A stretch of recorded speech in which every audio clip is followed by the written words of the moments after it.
Assalamualaikum warahmatullahi wabarakatuh. Teman-teman semuanya, apa kabar? Ketemu lagi dengan channel Kemalaya Pas Pensiunan Rempong. Semoga semuanya sehat ya. Dan kali ini kita akan ngobrol-ngobrol lagi. Ngobrol-ngobrol di bidang kesehatan lagi. Tapi juga ada sangkut pautnya dengan agama ya. Jadi kita akan ngomong-ngomong tentang acupressure. Tahu kan ya, acupressure pijatan dengan penekanan ya. Jadi ini ada hubungannya dengan wudhu. Jadi wudhu dan acupressure.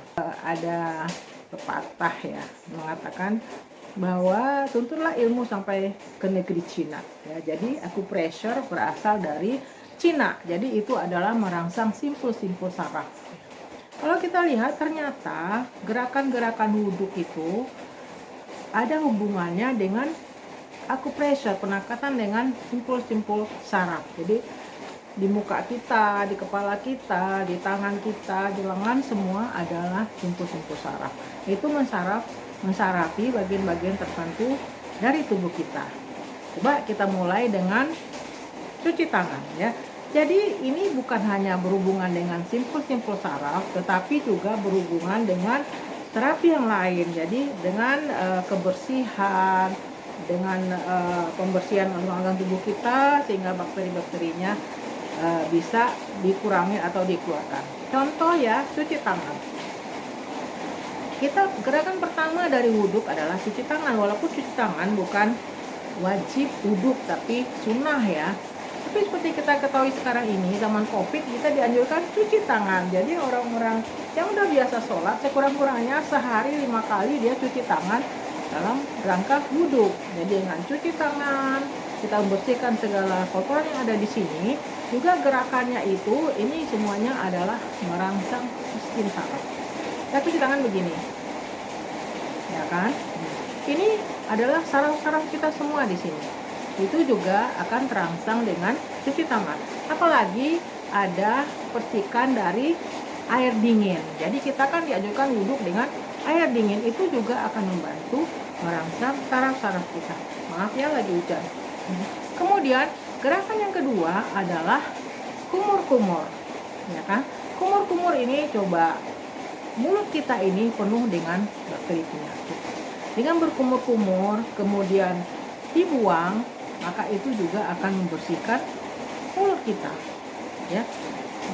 Bahkan Nabi bilang, kalau seandainya tidak memberatkan bagi umatku, aku akan menyuruh gosok gigi setiap berwudhu. Tapi kita cukup dengan kumur-kumur aja. Jadi kumur-kumur yang lumayan kencang gitu ya. Jadi semua sisa-sisa makanan, bakteri-bakteri yang menyelip di mulut kita buang keluar ya, mulut kita jadi bersih ya. Kemudian hidung ya, cuci hidung, masukkan air ke mulut, ke hidung, kemudian dikeluarkan. Aku kurang bisa kalau menyedot itu ya, kadang-kadang terlanjur kesedot, jadi nggak apa-apa, nggak harus kesedot, jadi dilempar aja. Kalau bisa dihirup ya boleh, kemudian dikeluarkan. Kita tahu bahwa hidung kita ini dalam bernafas dia akan menghirup udara, dan kita nggak tahu udara itu isinya apa aja ya. Bisa aja debu, mungkin juga kotoran, mungkin juga polusi. Dan di dalam hidung, dalam mukosa hidung adalah bagian yang lembab, jadi basah ya. Itu memang alaminya begitu. Memang mukosa hidung itu selalu dalam keadaan basah karena dia memproduksi cairan untuk menyerap, atau jadi debu-debu itu akan menempel ya. Juga ada bulu hidung untuk menyaring kotoran dan debu-debu. Kemudian kita yang mengendap di situ kita bersihkan ya, dan itu akan membantu menghalangi kuman bakteri masuk ke dalam tubuh kita melalui hidung ya. Jadi udah cuci tangan, udah kumur-kumur, udah mencuci hidung, sekarang cuci muka ya. Kita memakai air dingin, menyiram muka kita dengan air dingin. Itu juga ada menimbulkan kejutan ya, semacam terapi. Kemudian kita memusuk ini semua adalah simpul-simpul saraf. Jadi kalau kita cuci muka tuh jangan asal aja. Jadi kita gosok muka kita, ini diarahkan ke sini ya, ini dipijit ini ya, jadi semuanya kena ini. Nah gitu ya, jadi gosok sini ini. Itu semua adalah simpul-simpul saraf ya, ini untuk mengurangi migrain, sakit kepala. Di sini juga untuk jantung. Saya juga nggak hafal semua titik-titik itu ya, tapi semua itu akan melancarkan organ-organ kita yang disarafi oleh simpul-simpul yang berasal dari sini ya. Jadi di sini kayak semacam knopnya lah. Jadi kita kalau aku preso kan ditekan-tekan gini, digini-gini, tutuk wajah. Mungkin ada yang biasa tutuk wajah ya. Nah, di gini-gini. Tapi kita nggak, sambil wuduk aja, dibantu dengan air wuduk yang dingin. Kemudian kita gosok ini, ke sini semua. Kan kita memang diharuskan ini kena dari pangkal rambut sampai semuanya kena, ya kan? Nah, itu semua kita ada melakukan pemijitan, acupressure untuk saraf-saraf di wajah kita, ya. Kemudian setelah itu kita bersihkan lengan, ya, membasahi. Ini semua adalah semacam pijatan sampai ke sini, sampai ke siku. Siku ini juga merupakan simpul-simpul saraf, ya. Jadi kita gini, dibersihin arus sampai ke siku. Kalau nggak sampai ke siku, wuduknya nggak sah, ya kan? Jadi dibersihkan sampai ke sini. Ini juga dulu aku masih ingat waktu almarhum ayahku masih hidup, kalau aku sakit kepala, beliau akan mijit di sini sama di sini. Nih, ya.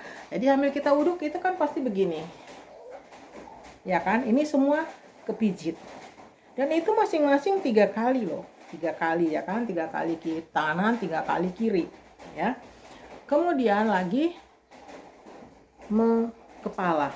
Nah, kita mengusap kepala kita di sini ya. Ini semua sambil kita basahin kepala, kita pijit. Itu juga akan membantu merangsang simpul saraf dan juga aliran darah di kulit kepala. Itu menimbulkan rasa seger, mengurangi migrain, mengurangi sakit kepala. Dan kemudian setelah itu kita kuping. Kuping ini adalah semuanya pusat-pusat simpul saraf. Kita jadi agak masukkan ke lubang telinga dan ini dipijit ya. Jadi daun telinga kita pijit sambil melaksanakan wudhu. Ya. Kemudian setelah itu kaki. Ada teman-teman yang pernah pijat refleksi ya. Pada pijat refleksi dipijit telapak kaki, mata kaki, dan juga sela-sela jari kaki di bawah sini. Aku masih ingat aku pernah pijat refleksi dulu dan itu sakit sekali ya. Cuma orangnya begini-begini aja, tapi sakitnya bukan main. Waktu itu aku memang menderita sakit kepala sering ya, waktu umur premenopause gitu. Ini digini aja, tapi nyerinya bukan main ya. Dengan berwudu kita merasakan itu. Hadis Nabi juga pernah mengatakan, cucilah sela-sela jari kaki. Kemudian sebaiknya kalau kita wudu, kita dalam posisi duduk, sehingga kita dengan tenang bisa membersihkan sela-sela jari kita. Seperti waktu di Masjid Nabawi, Masjidil Haram, tempat duduknya semua pakai tempat duduk ya. Di sini di Padang juga ada Masjid Raya Sumatera Barat, itu juga tempat duduknya duduk ya. Jadi memang sebaiknya kita berwuduk itu dalam keadaan duduk. Dan sebaiknya airnya air mengalir. Jadi nggak digayung gitu. Jadi pakai air keran, kita tampung, kita cuci tangan, kemudian cuci muka, semuanya dalam di air yang mengalir. Kalau kita gayung kan nggak sempurna ya sebenarnya.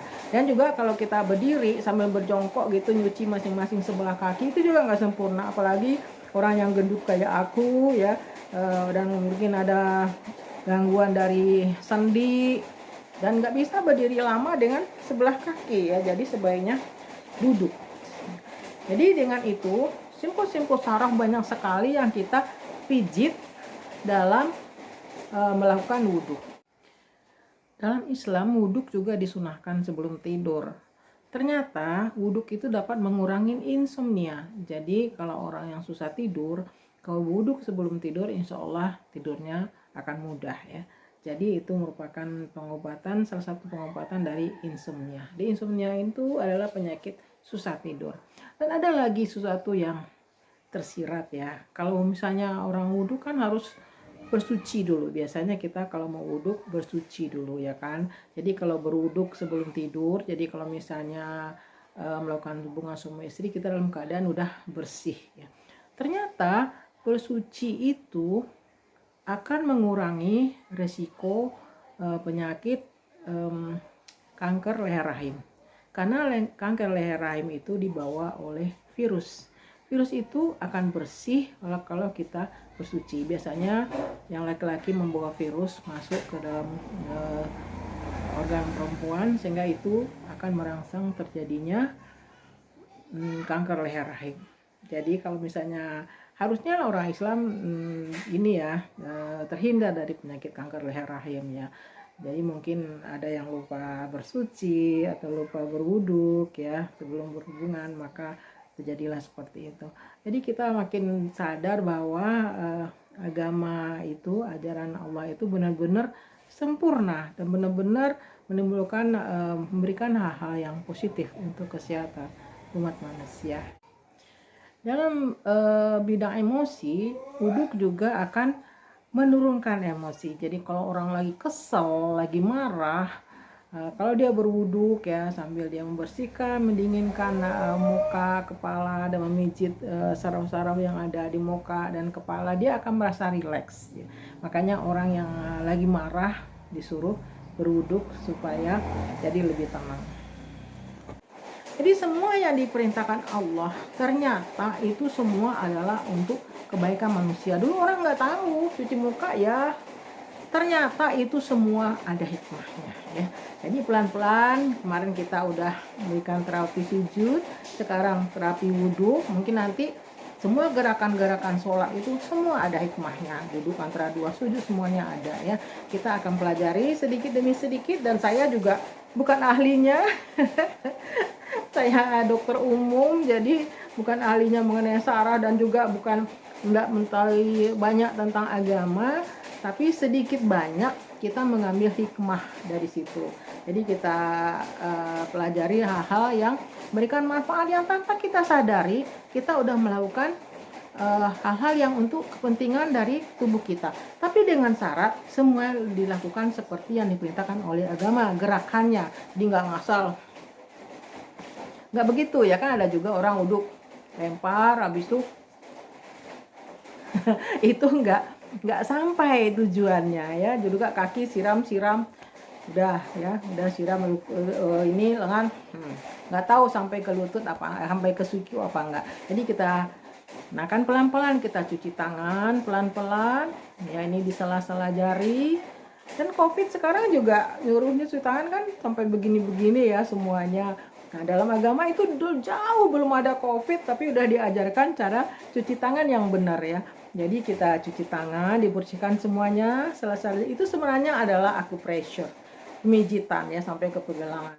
Oke teman-teman, jangan lupa di like ya, dan komen ya. Saya bukan ahli agama, bukan ahli saraf, bukan ahli acupressure, apalagi akupunktur, enggak ya. Tapi kita berusaha mengambil hal-hal yang bermanfaat untuk kita.